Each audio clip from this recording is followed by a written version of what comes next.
Hello friend, आज की इस वीडियो में हम लोग पढ़ेंगे इतिहास क्लास 7 का अध्याय 5। तो चलिए शुरू करते हैं फर्स्ट क्वेश्चन से। निम्न में से किस प्रकार के समाज को जनजातीय कहा जाता है? आंसर डी, उपरोक्त सभी। सामाजिक एवं नियमों एवं कर्मकांडों को न मानने वाले। दूसरा है असमान वर्गों से विभाजित न होने वाला। तीसरा नातेदारी के संबंधों से जुड़े हुए। इन सभी को जनजाति कहा जाता है। नेक्स्ट, निम्नलिखित में से जनजातियों के संदर्भ में कौन सा कथन सही है? एक, प्रत्येक जनजाति सदस्य नातेदारी के बंधन से जुड़े होते हैं। दूसरा, जनजाति अपना जीविकोपार्जन खेती और शिकार संग्राहक या पशुपालक के रूप में करते हैं। तीसरा, ये ब्राह्मणों द्वारा सुझाए गए सामाजिक नियमों और कर्मकांडों को मानते थे।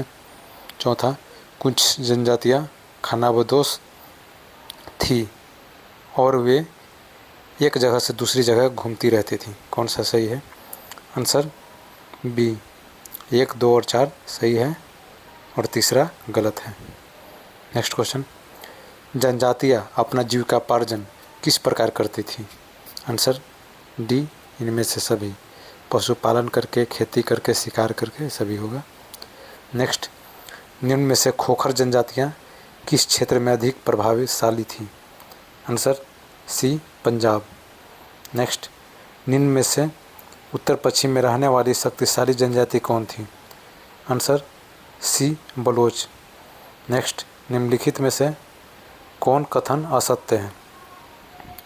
आंसर सी, 13वीं और 14वीं शताब्दी के दौरान पंजाब के अहोम जनजाति बहुत ही प्रभावशाली थी।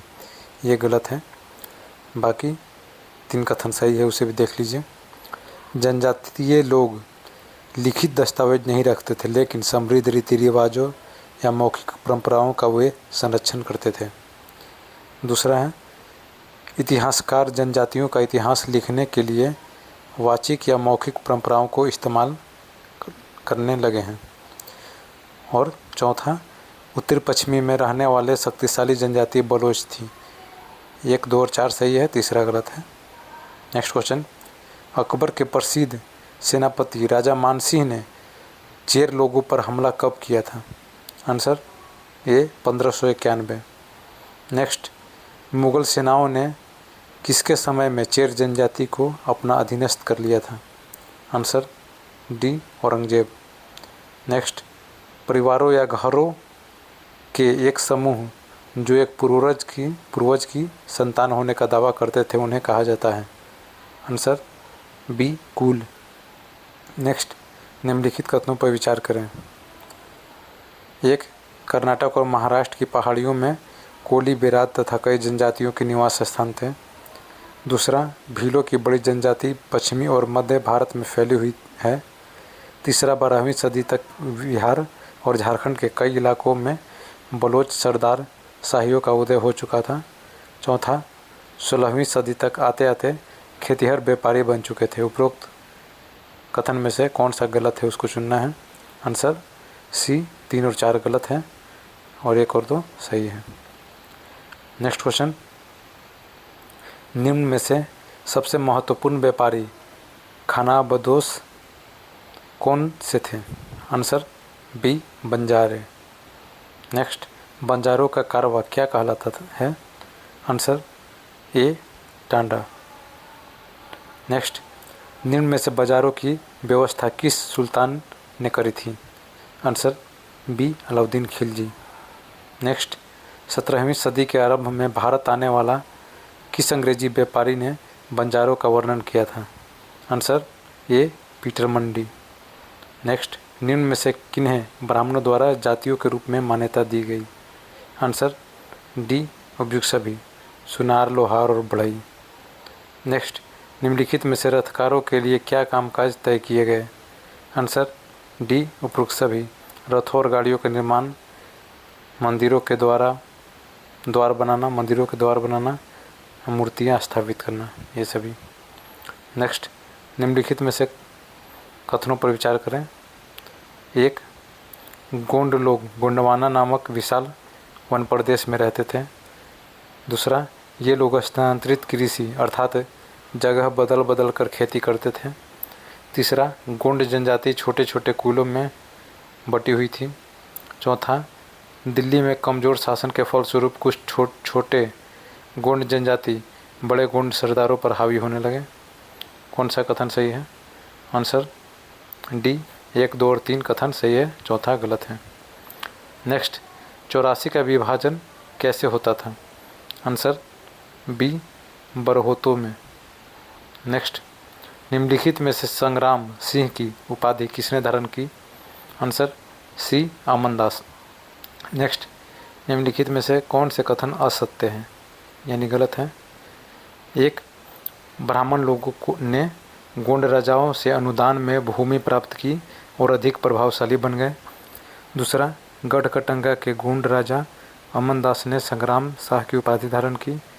तीसरा, संग्राम शाह के बेटा दलपत ने महोबा के चंदेल राजपूत राजा सातवाहन की पुत्री राजकुमारी दुर्गावती से विवाह किया। चौथा, रानी दुर्गावती ने अपने पति के नाम पर शासन की कमान संभाली। कौन सा गलत है इसमें? आंसर डी, केवल 4 डी है।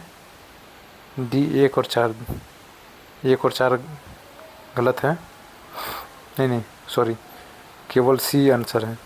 केवल 4 गलत है और 1, 2, 3 सही है, केवल 4 गलत है, ऑप्शन सी। नेक्स्ट, निम्न में से रानी दुर्गावती ने किसके नाम पर शासन की कमान संभाली? Answer A, Veernarayan. नेक्स्ट, निम्न में से किसके नेतृत्व में मुगल सेना ने गढ़कटंगा पर हमला किया? Answer B, Asif Khan. आप एक बार 20 नंबर क्वेश्चन को रीचेक कर लीजिएगा, अपने हिसाब से निकाल लीजिएगा उसका जवाब कौन सा सही होगा। नेक्स्ट, 23 नंबर, निम्नलिखित कथनों पर विचार करें। एक, अहोम लोग म्यांमार से आकर ब्रह्मपुत्र घाटी में आ बसे। दूसरा, उन्होंने भूया लोगों की पुरानी राजनीतिक व्यवस्था का दमन करके नए राज्य की स्थापना की। तीसरा